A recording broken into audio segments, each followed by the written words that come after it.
Gold and silver down because of some stunning and shocking news.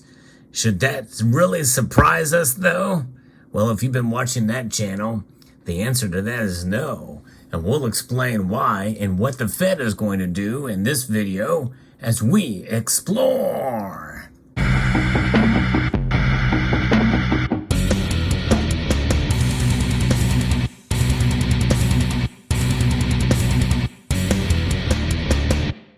Yeah, gold and silver are down, but really it's not that much of a shock. In fact, the actual percentage amount that gold and silver are down are noticeable, but not an overly dramatic drop in gold and silver prices. I think there's a message behind that and a reason why we may see maybe a sustained lower prices to some degree, but I don't think they're going to get a whole lot lower, at least in the next week.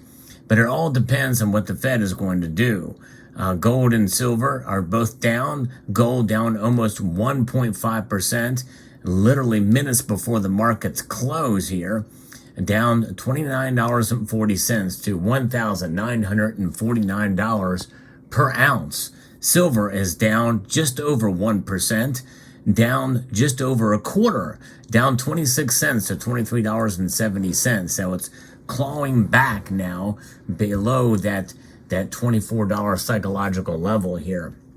And platinum is down as well, but palladium is actually up 1.75%. That's kind of unusual, but you know, the platinum group metals are very unpredictable for myriad of reasons, and rhodium is down. So what's going on here? Well, I'm going to be referencing an article here from Kitco that talks about some of what's happening here with the Labor Department's recently released employment situation report for May, showing the key non-farm payrolls number up a solid 339,000. The number was seen coming up, in other words, predicted up 190,000 and compares to the April non-farm numbers of revised up to 294,000. The overall unemployment rate did tick up to 3.7% in May from 3.4% in May. Somewhat mixed numbers, but these numbers, these sizzling job reports are kind of, is what moving, the needle in terms of what the Fed is going to do. Traders and investors are still buzzing about the Wall Street Journal report Thursday that said that the Fed is likely to pause in its interest rate hike cycle at the June FOMC meeting before raising rates again later this summer. That's a shift from the consensus marketplace belief just recently that the Fed would again raise rates at the June FOMC meeting. However, a sizzling jobs report on the Friday would likely throw cold water on the Fed pause. According to the Wall Street Journal report, today's job report was stronger, but it's questionable. The report could be considered sizzling, given the uptick in the overall jobless rate. According to a Barron's headline this morning, a Fed pause now looks likely, but don't mistake it for a pivot. And I do agree with that. In fact, I think there's really not much holding them back from, again, even though the unemployment rate has ticked up slightly, it's not by that much. And these rate hikes have not been done much to quell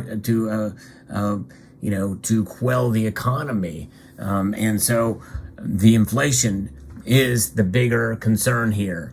And that's what Americans are worried about. However, the Fed Watch tool is showing us that 72.4% say that the Federal Reserve is going to pause this month, while only 27.6% say they're going to raise rates. I think they're going to surprise us and raise rates, which is going to put more pressure on gold and silver. Now, for once, I'm kind of going against the grain on what the consensus is by those who are predicting it. And of course, we never really know until they actually take action, obviously, but notwithstanding, there's not much to prevent them from doing what Jerome Powell had stated he was going to do. But of course, can we really take his word for it either? Nonetheless, their key and primary objective is to provide a stable dollar and stable jobs, of course, too. But so far, that slight uptick in the unemployment rate with the unexpectedly high jobs numbers that came in here I think is enough initiative for them to go ahead and raise rates now. Why pause and then do it later? Why not just do it now? Because the Federal Reserve's rate hike sequences that they've done have not really done a whole lot to stave off inflation, at least month over month, year over year. They've really only got one move direction to go down, unless we're moving into a hyperinflationary stance. But since they've done quantitative tightening, it only makes sense that inflation would pull back a little bit, otherwise known as disinflation. But it is still a growing concern, and Americans certainly feel that heat. And politically, it's going to make for a better campaign for the incumbent president here to say, well, we've got inflation back and jobs are still, and the unemployment rate is still, under 4%. And, 3.7 is still not bad from 3.4%. But, again, these sizzling jobs report, these jobs numbers, we know that there are a little bit of book cooking that's going on. And there's a lot of chefs at work right now at the Cook the Books Club. And that's exactly what's going on there.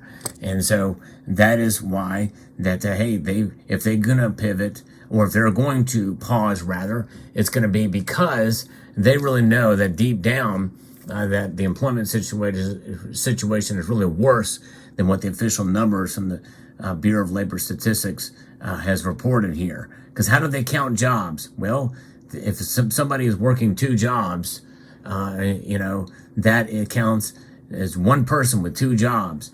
And that is kind of where we're at. We're looking at two or three different jobs from one person. It really should be, are somebody employed or not? But they're counting it as two. Why are people working two jobs? To make ends meet because of high inflation. About 3/4 of Americans are living paycheck to paycheck. That's an abysmal figure, folks. That's a sobering statistic that we have to realize here. And so therefore, they're living paycheck to paycheck. They're probably working harder in order to make ends meet so that they are not late on their payments for bills and the like. So that is the environment that we're dealing with right now. Now, Asian and European stock markets are mostly higher, and U.S. stock indexes. In fact, the stock market is applauding this move here today, and they are up. In fact, the Dow Jones Industrial is up 700 points. It's really rocketed up there, up over 2%. The NASDAQ is up now over 139 points, up over 1%. The S&P is also up 1.45%, up 61 points. The dollar index is up as well, too, back over 104, which is a really strong dollar. And that's weighing on gold and silver. And why? That's all related back to this and what the Federal Reserve is going to do. So we'll see here. By the way, oil is also up slightly as well, too. Today, it's actually up over $71. I say slightly. That's a 2.5% increase from yesterday for oil. So oil is kind of surging here. Fascinating report and numbers. And again, I think even if the Federal Reserve decides to pause, which I kind of doubt they're going to do, even though I'm in the minority according to the consensus on the Fed Watch tool, even if they decide to pause, they're going to be looking in at what's going to be happening after in the July meeting, and that is going to likely mean that there's going to be another interest rate hike. In other words, they're going to raise it another 25 basis points. Gone are the days of the half point or the half a percentage point, the 500 basis point rate hikes. We're now in the direction of quarter point rate hikes from here on out. I think likely they're going to go ahead and raise it this time and maybe pause in July to see how the outcome is. But realize when the Federal Reserve does this, it takes a while for everything to kind of work itself out through the system. But we've seen enough now that there's a good idea, a good consensus on what's happening there. But nonetheless, gold and silver reacting here in terms of its day-to-day movements. Overall, I am bearish on the metals, though, through the summer. We're going to see the price rise here and there from one up a couple points here and there for gold and silver, percentage points. But in the end, I think that it's going to look good as the year closes out here for gold and silver, I believe. But until then, through the summer, we have to be patient. I think we'll have periods where the gold and silver will go up a little bit, but it'll oscillate back and forth as it typically does. But we're talking about buying opportunities.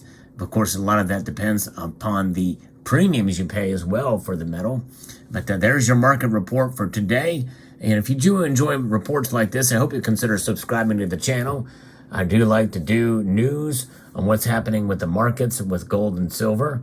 It's enjoyable, and I appreciate everyone taking the time to listen. And I also like to do other videos about the fundamentals of precious metals and other interesting facets of the metal. So I hope you will take a look through some of my older videos as well too.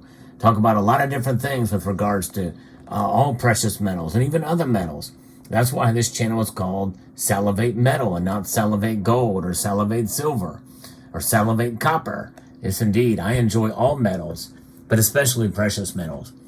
So there you have it. Let me know what your thoughts are in the comment section below. I'd like to extend a multitude of gratitude to each and every one of you for taking the time to watch and to encourage you to please rate, share, comment, and subscribe.